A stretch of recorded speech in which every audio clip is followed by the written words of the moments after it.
this crowd. Oh, boy. In 13 days, we are going to win North Carolina. And we are going to win back the White House, believe me. We're going to bring back your jobs that have been taken from you, that have been shipped all over the world, that have been shipped to Mexico. We are going to bring back your jobs, and we are not going to allow these companies to go to Mexico and other countries and take your jobs with them. We're going to stop the jobs from leaving North Carolina. We're going to start making things again in America. We are going to make things again. The jobs theft, and that's what it is, will end the day I start the presidency, believe me. It's going to be America first again. Remember that, America first. You don't hear that anymore. It's not America first now, that we know, Early voting is underway, so make sure you get out and vote. And by the way, North Carolina, we're doing really well. You see what's happening. The dishonest media back there, they're going, what is happening? They're seeing the lines of people. They're seeing crowds like this. Look at this crowd. Now, they don't mention the crowds ever, but they see them. They know what's going on. They look at Florida. Have you seen Florida, what's going on? They have lines going to the voters' polls, to the booths, that are 4 blocks long in Florida, and there are an awful lot of red hats and buttons and Trump shirts. And generally speaking, those people do not vote for crooked Hillary Clinton.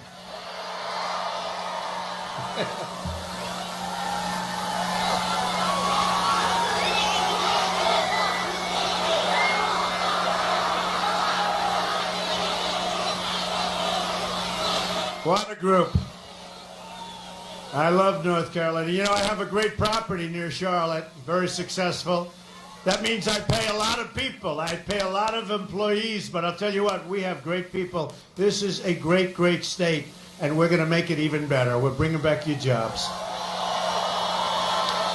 75% of the American people think our country is on the wrong track.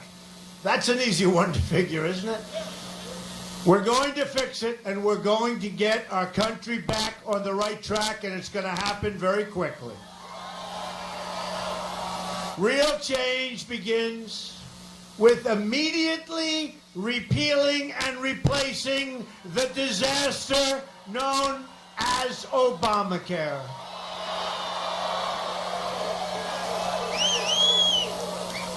That one's not even close.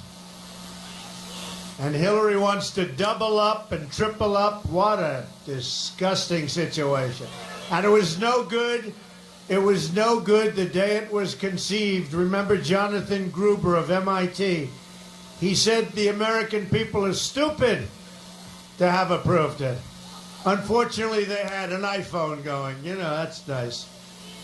It has just been announced that Americans are going to experience another massive double-digit spike in Obamacare premiums, including more than a 118% increase for people in the great state of Arizona. So you think you have it bad. In Arizona, they're up to 118%. Don't feel bad. You're going to get yours, too. You're through the roof also. But think of it. Numerous places, over 100%. Even Bill Clinton admitted that Obamacare is, quote, the craziest thing in the world, where people wind up with premiums doubled and their coverage cut in half. Job-killing Obamacare is just one more way the system is rigged. System is rigged, folks. It's all rigged. So when Gruber made that statement, a lot of things happened. And a lot of people started looking at Obamacare very closely. And I will tell you, Hillary Clinton came out and she wants to double down and make it worse. It's going to be so much worse. Frankly, can we live another 4 years with another Obama? I don't think so. I don't think so. And I think she'll be worse. And remember, the Supreme Court, just put it in the back of your mind, Supreme Court. But we can't take another 4 years of Obama. And that's what we're getting with Hillary. More than 500,000 North Carolinians have been forced into Obamacare. They didn't want it. They were forced. Premiums have gone up in North Carolina by double digits. And this year they're going to go up at a record number. It is catastrophic. More than 250,000 people in North Carolina are losing their health plans next year. 95 of the state's 100 counties will only have one insurance company to buy from. Good luck in that negotiation, folks. They are in a very good position. Hey, who's that carrier? I want to know. I want a piece of that insurance company. Drain the swamp. Look at that sign. Drain the swamp in Washington, D.C. Look at that. You know, I said to somebody the other day, and even today, drain the swamp. We put it in about 2 days ago. I said, drain the swamp. I didn't like it. I didn't like the expression, drain the swamp in Washington. So I said it 3 days ago. The place went crazy. I said, you know what? I'm starting to like that expression. And now it's it's like trending all over the world. Drain the swamp in Washington. So we like that expression. Obamacare will destroy the economy and health care of North Carolina if we don't stop it fast, and I mean like immediately. Repealing Obamacare and stopping Hillary Clinton's health care takeover is one of the most important reasons we must win on November 8th. We have to. And next, we're going to rid Washington of corruption. It is corrupt. What about the Hillary Clinton fiasco? You ever see anything? What about all the WikiLeaks? Hillary bleached. Listen to this. We all know, but we're going to say it. Because nobody has ever gotten away with crimes. And I mean crimes like Hillary Clinton has gotten away with.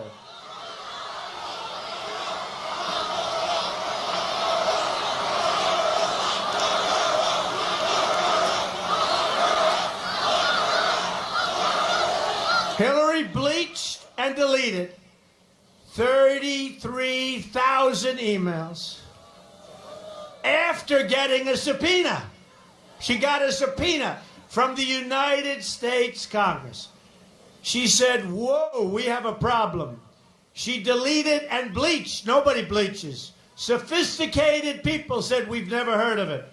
You know why? Because it's such an expensive process. So she deleted and she bleached 33,000 emails. She lied to Congress under oath. She lied to the FBI. She made 13 phones disappear, some with a hammer. Who here has made your phone disappear by hammering the hell out of it? Oh. We got two. Anybody else? I want to know, sir, what business are you in? Where do you find out the business he's in? And remember, with the FBI, she couldn't remember 39 times. Oh, that means 39 lies, right? She couldn't remember 39 times. She can remember other things, but not this. The Clinton crew gave more than $675,000 to the wife of the deputy FBI director overseeing the investigation into Hillary's illegal server.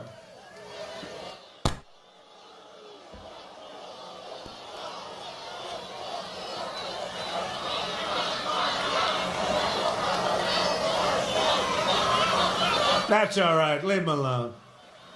That's all right. You know the great thing about that? We have a protester. By the way, were you paid $1,500 to be a thug? Where's the protester? Where is he? Was he paid? You can get him out. Get him out.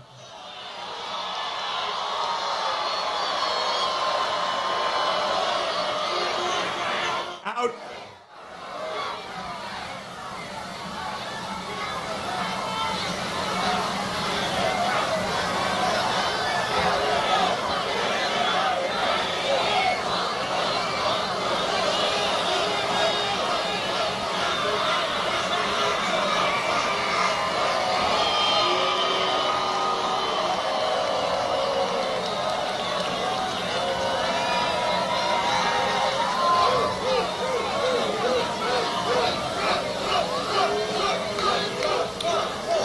Folks, did you see where through WikiLeaks we found out that Clinton was paying people $1,500 plus an iPhone to go out and be violent at our rallies?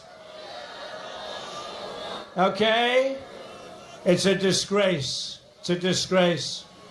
But I'll tell you what, they found our people are very tough. They found that out. So we also found out that President Obama, in the emails, knew about the server, even though he said he didn't.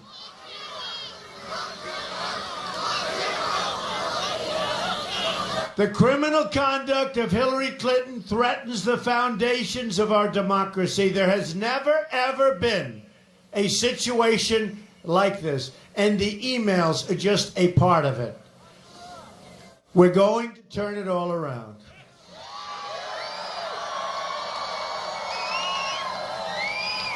I proposed a contract with the American voter that will give the government back to the people. My contract begins with a plan to end the rampant government corruption. And it is corrupt, and she's perhaps the most corrupt person ever to run for the office of president. She shouldn't be allowed to run. She shouldn't be allowed to run. And by the way, remember just recently, again, the emails, WikiLeaks, Donna Brazile, got the questions for a debate. Got the questions for a debate. Gave the questions to Hillary Clinton. Donna Brazile is under a lot of pressure. Hillary Clinton, did she say, oh, gee, I illegally got the questions to the debate? Call up and have a little conference and say, I'm sorry, I'm a very honest person. I can't do this? No. They only found out about it months later. You're dealing with a very, very dishonest person. I want the entire corrupt Washington establishment to hear and to hear and to heed the words I am about to say. If we win on November 8th, we are going to Washington, D.C., and we are going to drain the swamp.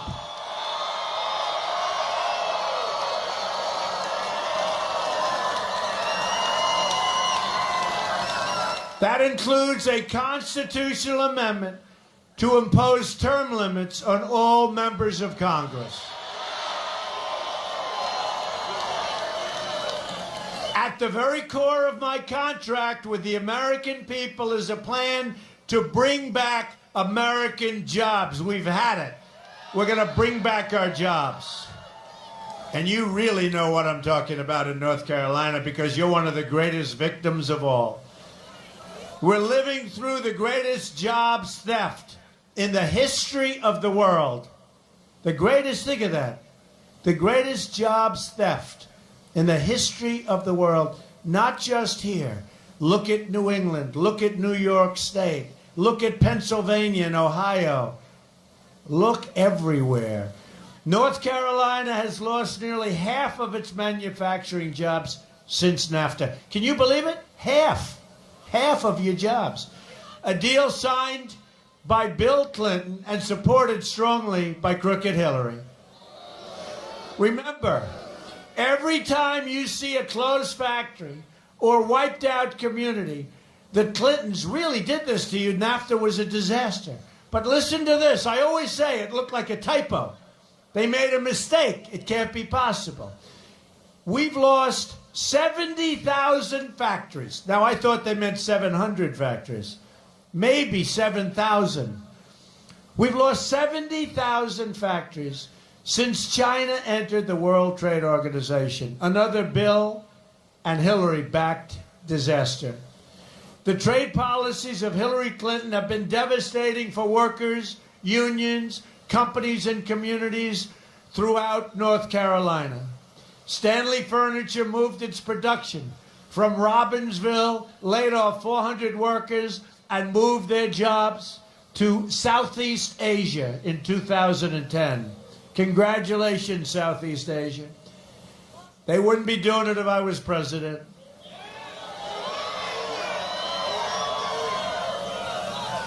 Believe me, when they say we want to send our product, whatever the hell they make, we want to send our product back into the United States. I said, we'd love to have your product, 35% tax. Let's see if you move. They wouldn't be moving. They wouldn't be moving. They wouldn't be moving, folks, and the politicians could have done that, but most of them are taken care of by special interests and donors, and the other half are stupid people. They don't know what they're doing. Flex, Global Operations, closed its plant in Charlotte, laid off 255 workers, and moved their jobs to where most of the place goes. They moved their company to a place called Mexico. And that was this year. Daimler Trucks of North America laid off 2,771 workers. That's a lot.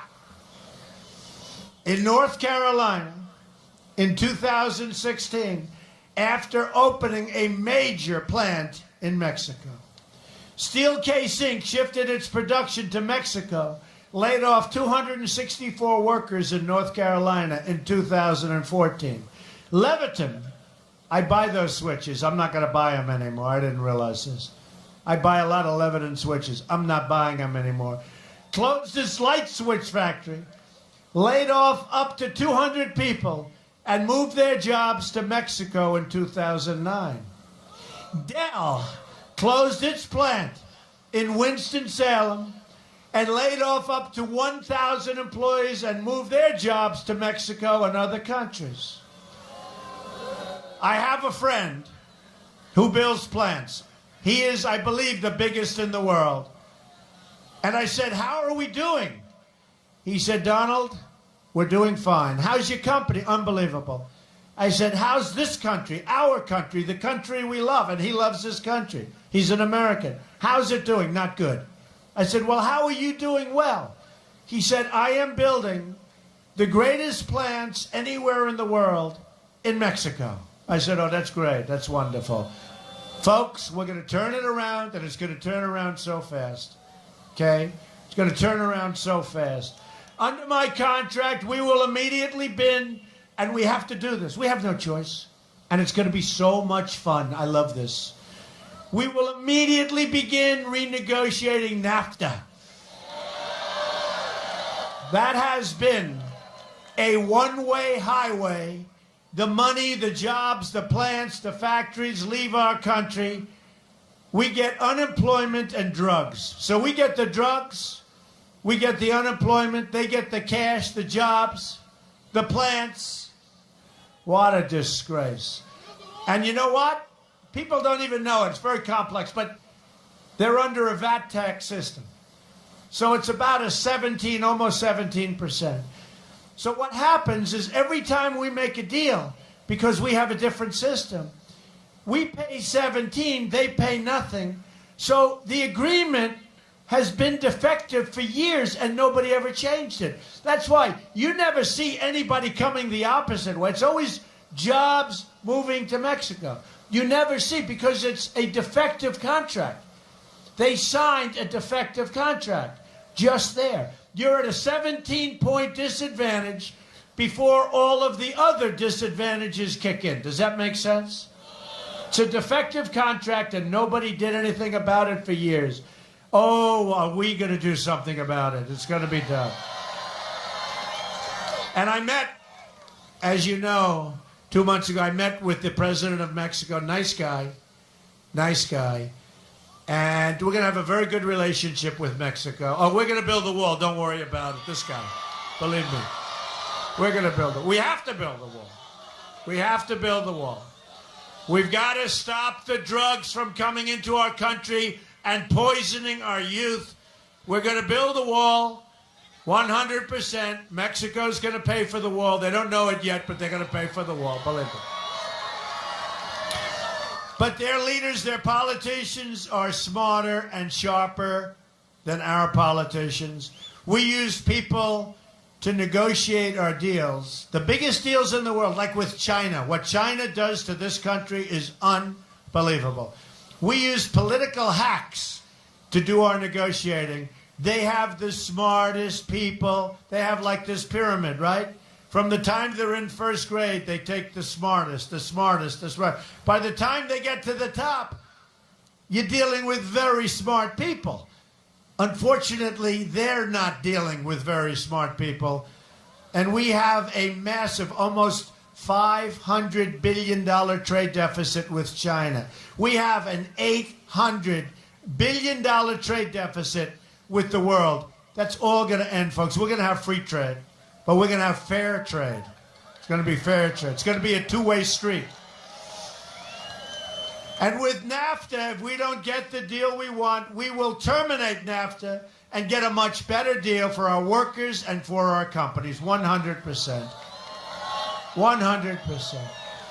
And if companies like Carrier want to fire their workers, move to Mexico or other countries, you know, they're in Indianapolis. They fired all of their workers.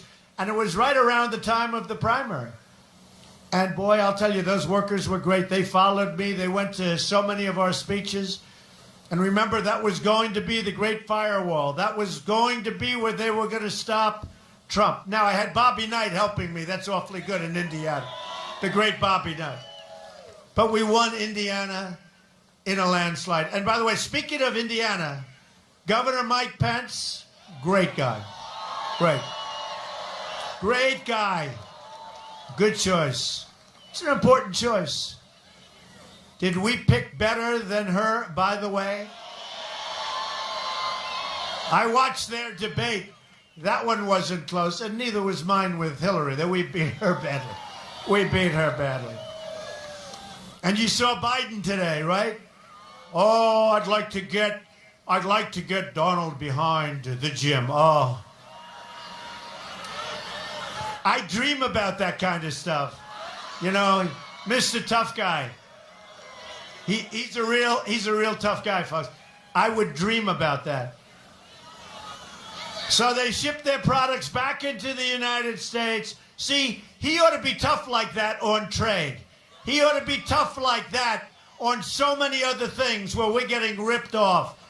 He ought to be tough like that in dealing with the Veterans Administration because our veterans are being treated so unfairly.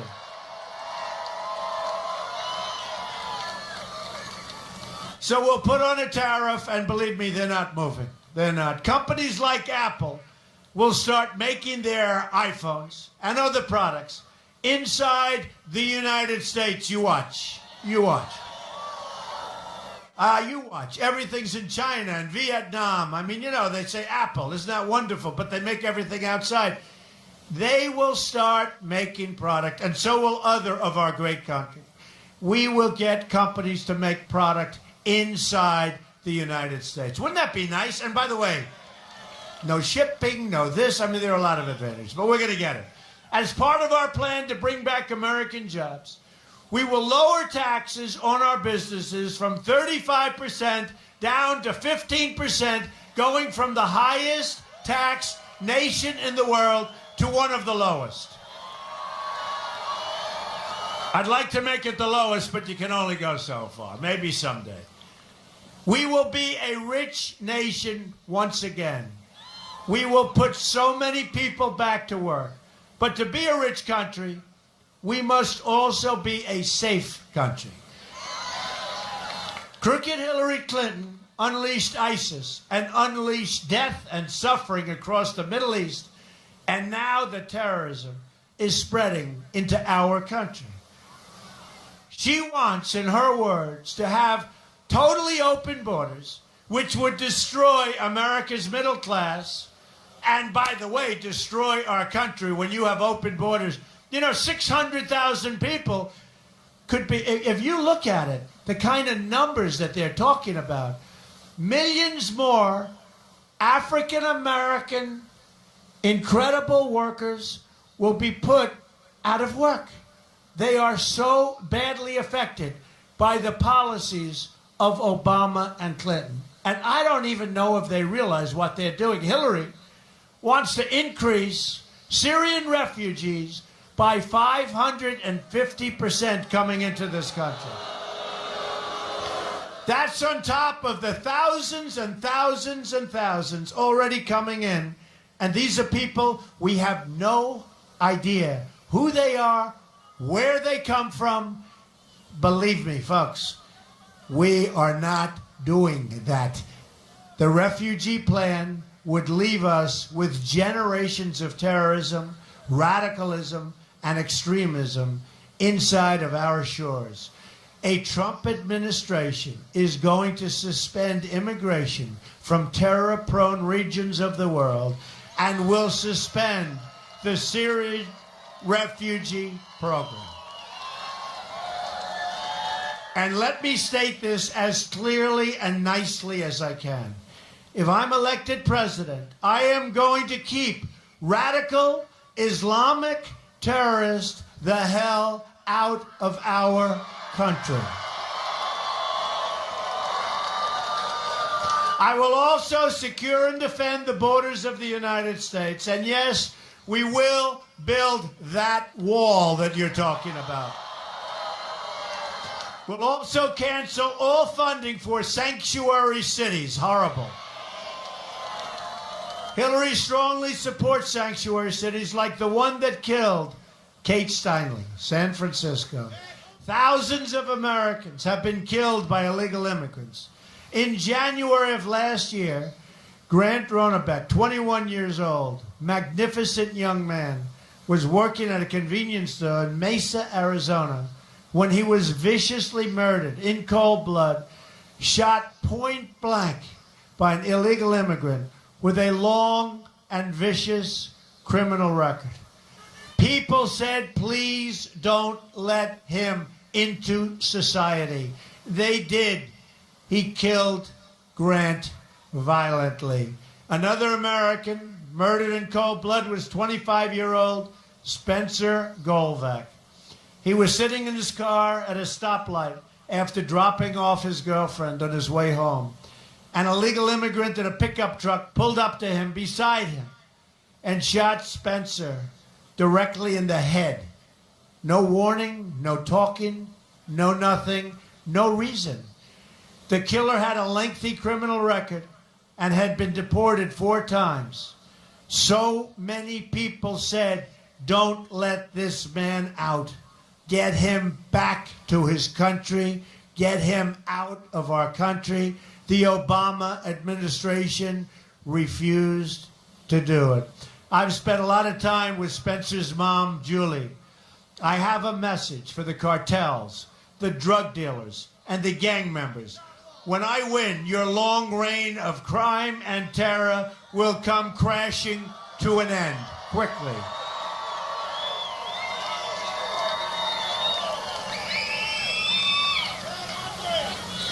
And we have to pay tribute to our great people in law enforcement. These are great people that are having a hard time right now. And they know where these people are, by the way. When you hear the gang members, the drug lords, all of these, they know. They can tell you in 1 minute who should go, who doesn't have to go. They know. We got some bad ones. We'll also rebuild our badly depleted military. We have the greatest people in the world. But we have a badly depleted military. And we can't beat ISIS. Can you imagine Mosul, right? Mosul. I've been saying this for a long time. And, you know, somebody like Hillary Clinton said, well, he says he doesn't want to go into Mosul. Look, folks, first of all, Mosul was already captured. It was the way we got out of Iraq. We shouldn't have gone into Iraq, and we shouldn't have gotten out the way we got out. But that's why we're going in now a second time. But why can't we do it, like, secretly, right? Why can't we do this quietly? I've been reading about we are going to attack Mosul now, and you have too, for 3 months. And I'm saying, you know the element of surprise, right? Right? General George Patton, the element of surprise. He didn't talk. He got the job done. Even after he got the job done, he didn't talk. He didn't want to talk to anybody. The reporters wouldn't like him very much. He was a little rough with reporters. You know, these are the most dishonest people. I'm telling you, these are the most dishonest people on earth. And they are going crazy because they put out these phony polls, and then the real polls come out. So today, Bloomberg has a poll. They're very disappointed. Trump is up in Florida by 2 points. And the lines are a lot more than two. Even 2 points is, forget it.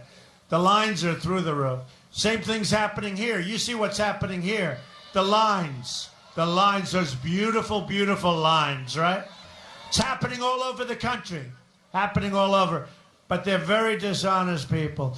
General George Patton was rough. He was a rough guy. But his people would die for him. But he was a great general. He wouldn't give notice, we are going to Mosul in 3 months. We will attack. We will attack.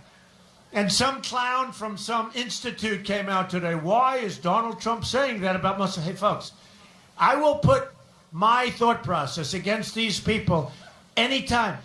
He's saying it's okay the way they did it. Well, it's turning out, I just saw it on television, it's turning out that Mosul is very, very tough to get. And the reason they wanted to get in is because the leaders of ISIS, they felt, were living in Mosul.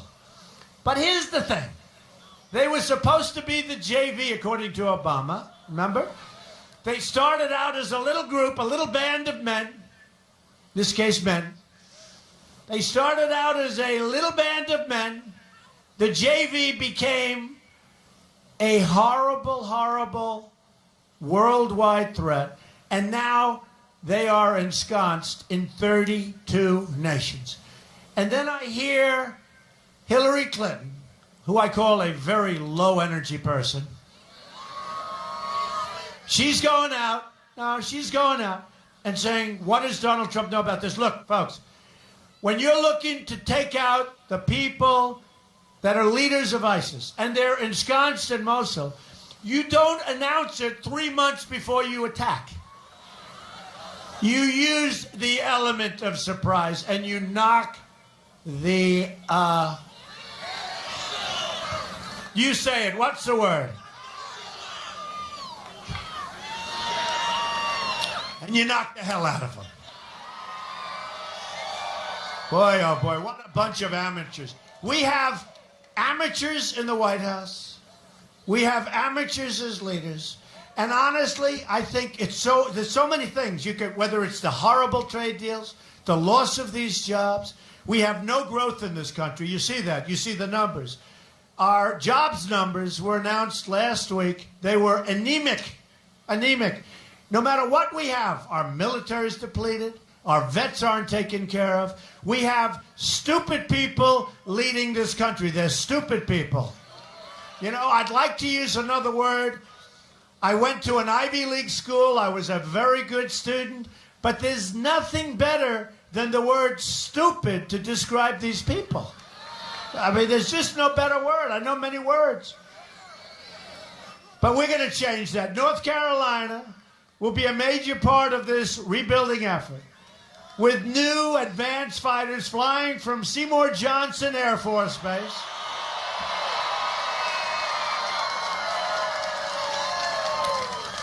Marine battalions at Camp Lejeune.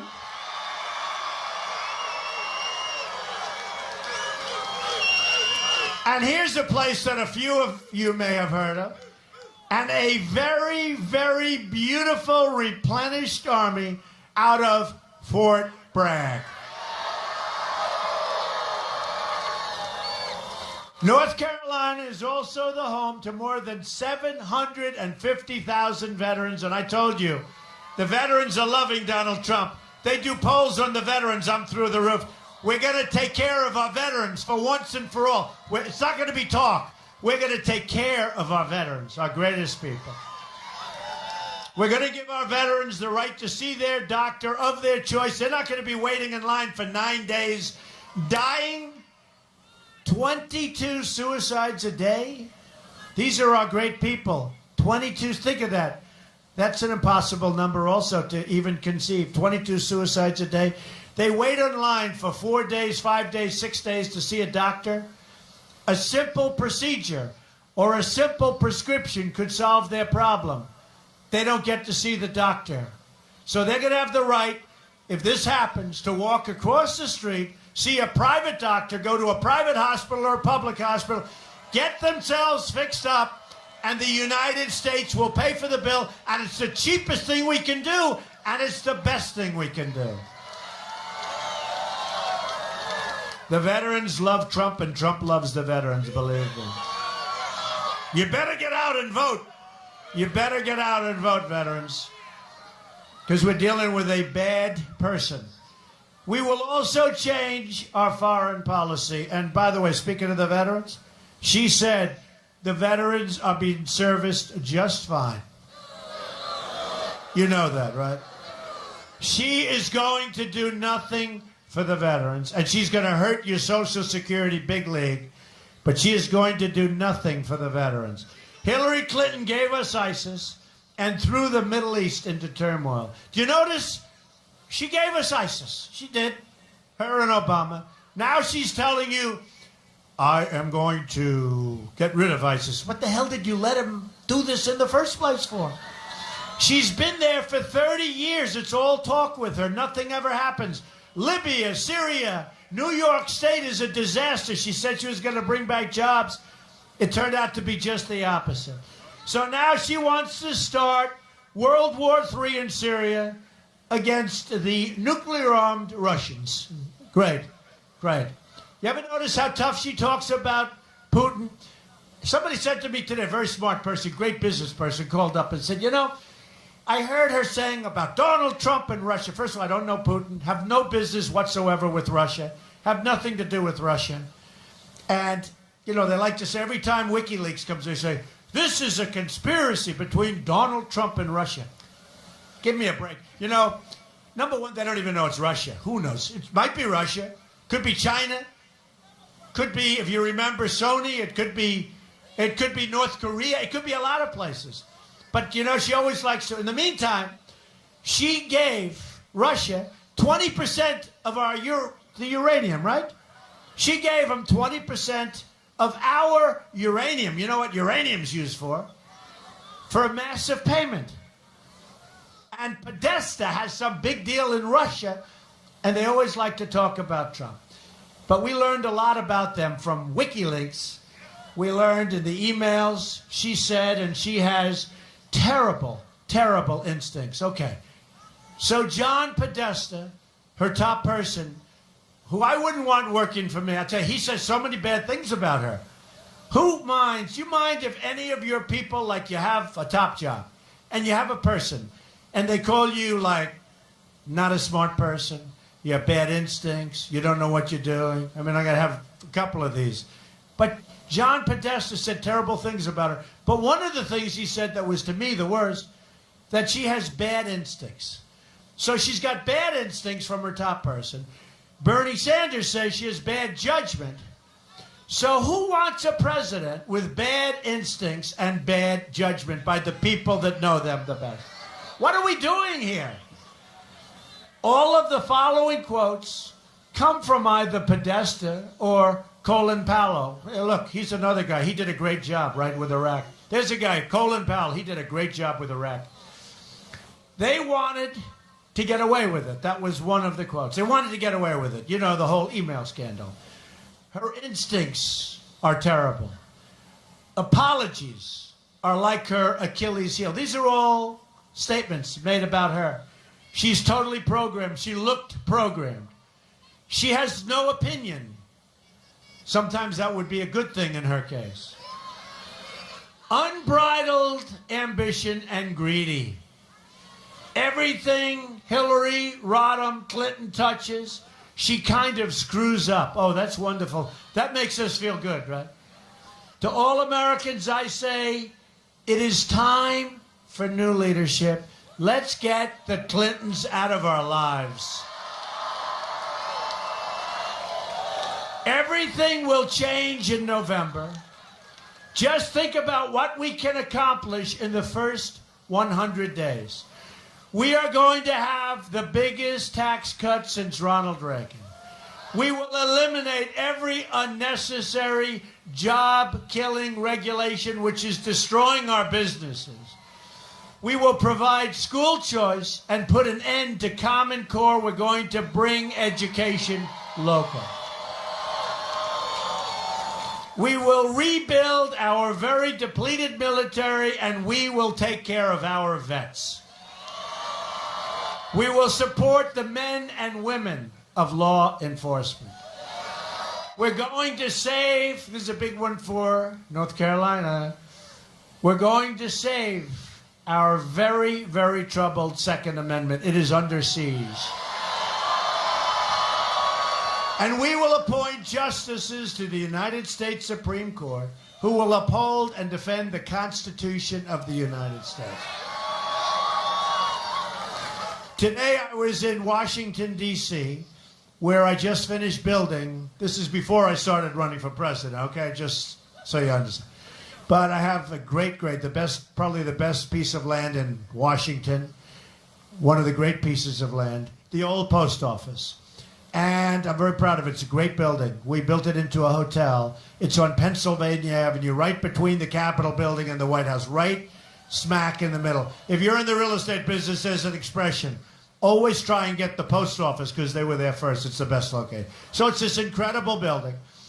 And we had the opening of Trump International Hotel. Now, I've been campaigning, and you've seen that. In fact, even the press is amazed. They are exhausted. They follow me 7 stops, 8 stops, 5 stops, 3 or 4 of these a day with crowds. Last night we had 25,000 people in Florida. We had 19,000. We had 12,000. We have the biggest crowds because you know what? We have a movement like nobody has ever seen before. Nobody. The pundits, Bill O'Reilly, but many of the pundits said it's the greatest, single greatest political phenomena they've ever seen. So I built this building. Now you have to understand, I never practically go home. I work all the time. Hillary makes a little speech. She reads her teleprompter, gets in a plane, goes home, and starts sleeping for 3 days. So you know what I thought I'd do? My kids were in charge, Ivanka, Don, and Eric. Good kids. They're good kids. So I thought I'd take an hour or 2 and run in and cut the ribbon with them at the building. To show you how low she is, she comes out and says, Donald Trump took time off from the campaign to open a hotel. Okay. Now, she'll do 1 stop. I'm telling you, she wants to sleep all the time. This is not what we need. This is not what we need as a president. She's a very low-energy person. I saw it in the last debate. I think she did very poorly in the last debate. And then she was so exhausted she barely made it to the car. That's not what we need to negotiate with China. Okay, that's not what we need. But she said I took time off. And I'm saying to myself, isn't that a terrible thing? Where we're out working her, many, many more stops, many more everything. Don't go home. She's home all the time. She takes many days off. And then she said that. Then she said, I used illegal immigrants to build the building. Except I didn't use one. For 2 reasons. Number 1, I didn't want to. And number 2, I'm running for president. Why would I do that? So I went with the E-Verify system. We didn't have 1 illegal immigrant on the job. Everybody knows it. Nobody was hired. And believe me, we could have hired plenty. They're all over the place. They are all over the place. And I would have saved probably a lot of money, right?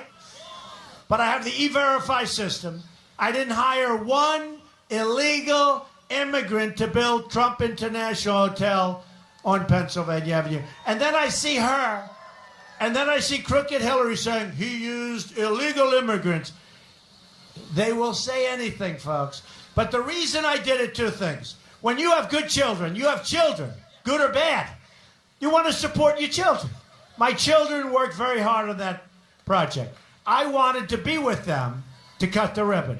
But the other reason I went there is because it was brought in under budget and ahead of schedule, something this country never hears about. We have a hospital, a VA hospital, where it was supposed to cost like $600 million and it's going to cost $1.4 billion. But that's standard. Roads that cost double, triple, quadruple, bridges that are a disaster. Everything's a disaster. So I went in and I said, you know what, I'm going to do it. And we built it under budget, ahead of schedule. And that was the name of the news conference, under budget and ahead of schedule. And we built a great hotel. And I wanted to be with my kids to salute them and to congratulate them on doing a great job.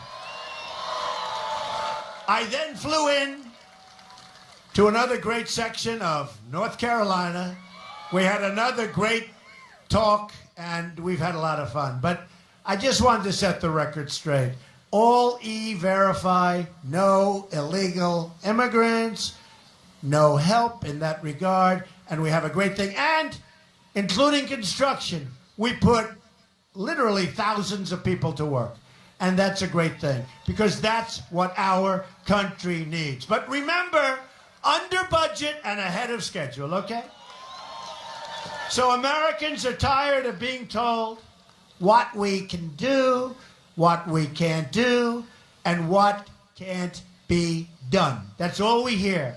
They're tired of being asked to defer their dreams to another day and to another decade, which is really what they mean. Everywhere I go in this country, all I see is untapped potential waiting to be set free. And a great example of that is the African American community. They've been treated so unfairly, so unfairly. And we're going to fix our inner cities. We're going to fix them. African American communities, Hispanic communities, we're going to work on the inner cities, because what Hillary and the groups have done, give me your vote, and then after the election, see ya, I'll see you in 4 years. That's all they do. We're going to fix our inner cities. We're going to bring jobs back to our inner cities, and safety back, and education back to our inner cities.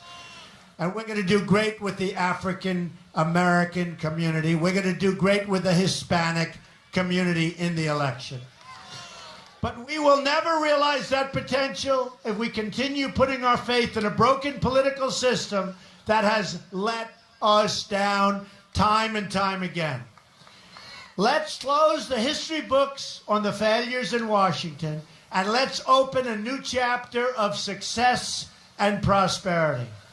I'm asking all Americans to join me in dreaming big. Remember when we used to dream big? We don't dream big anymore. We want big, bold dreams for our future. I'm going to fight for every American in every part of this nation. I'm going to fight for every person in this country who believes government should serve the people, not the donors and not the special interests. I'm going to fight to bring us together as one great nation. We are a divided nation right now. Just imagine what our country could accomplish if we started working together as one people under one God, saluting one American flag. Just think about it. Once again, we will have a government of, by, and for the people. Together, we will make America wealthy again. Together, we will make America strong again. Together, we will make America safe again. And we will make America great again. Thank you very much. Get out and vote. God bless you, everybody. God bless you. Thank you.